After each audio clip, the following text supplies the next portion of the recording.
ক্ষমতাচ্যুত হওয়ার এক বছর পর বিদেশে বসেই কি নতুন করে সংগঠিত হচ্ছে আওয়ামী লীগ? প্রতিবেশী দেশ ভারতে গোপনে চলছে দলটির রাজনৈতিক তৎপরতা, এমনকি খোলা হয়েছে দলীয় কার্যালয়েও।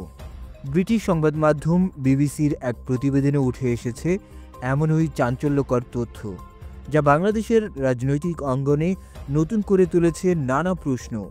বিবিসির প্রতিবেদন অনুযায়ী ভারতের কলকাতায় একটি বাণিজ্যিক ভবনে প্রায় ৫০০ বর্গফুটের একটি অফিস ভাড়া নিয়েছে আওয়ামী লীগ।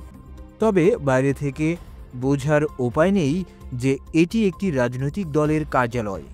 সর্বোচ্চ গোপনীয়তা বজায় রাখতে সেখানে নেই কোনো সাইনবোর্ড, এমনকি শেখ হাসিনা বা শেখ মুজিবুর রহমানের কোনো ছবিও টাঙানো হয়নি। নাম প্রকাশে অনিচ্ছুক এক নেতার ভাষ্যমতে বিষয়টি গোপন রাখতেই এই সতর্কতা অবলম্বন করা হচ্ছে।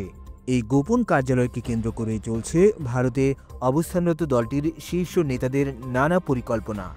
ছোট আকারের বৈঠকগুলো এই অফিসেই সারা হয়, তবে নেতাকর্মীর সংখ্যা শতাধিক হলে ভাড়া করা হয় কলকাতার কোনো রেস্তোরাঁ বা কনফারেন্স হল। প্রতিবেদনে বলা হয়েছে, গত বছরের ৫ আগস্টের গণ অভ্যুত্থানের পর দেশ ছাড়া আওয়ামী লীগের বহু শীর্ষ নেতা, সাবেক মন্ত্রী, সংসদ সদস্য, উচ্চপদস্থ সরকারি ও পুলিশ কর্মকর্তা এবং অবসরপ্রাপ্ত সেনা কর্মকর্তারা নিয়মিত সেখানে যাতায়াত করছেন। কিন্তু এই সব কিছুর নেপথ্যে কলকাঠি নাড়ছেন কে? জানা গেছে, নির্বাসিত নেতারা বিভিন্ন বিষয়ে আলোচনা ও পরিকল্পনা সাজানোর পর চূড়ান্ত অনুমোদনের জন্য দ্বারস্থ হন দলীয় সভাপতি শেখ হাসিনার। তার সবুজ সংকেত পেলেই পরিকল্পনাগুলো বাস্তবায়নের পথে এগোয়। এরই ধারাবাহিকতায় গত ৩১শে জুলাই খোদ শেখ হাসিনা দিল্লির একটি অজ্ঞাত স্থানে শীর্ষ নেতাদের কয়েকজনের সঙ্গে এক গোপন বৈঠকে মিলিত হন বলে জানা যায়। তবে সেই বৈঠকে ঠিক কী আলোচনা হয়েছে বা তাদের ভবিষ্যৎ পরিকল্পনা কী, সে বিষয়ে মুখ খোলেননি কেউই। সব কার্যক্রমই চলছে অত্যন্ত গোপনীয়তার চাদরে মুড়ে।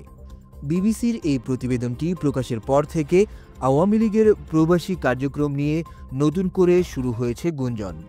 ক্ষমতা থেকে ছিটকে পড়ার এক বছর পর দেশের বাইরে আওয়ামী লীগের এই গোপন তৎপরতা বাংলাদেশের রাজনীতিতে নতুন কোনো সমীকরণের জন্ম দেয় কিনা, সেটাই এখন দেখার বিষয়।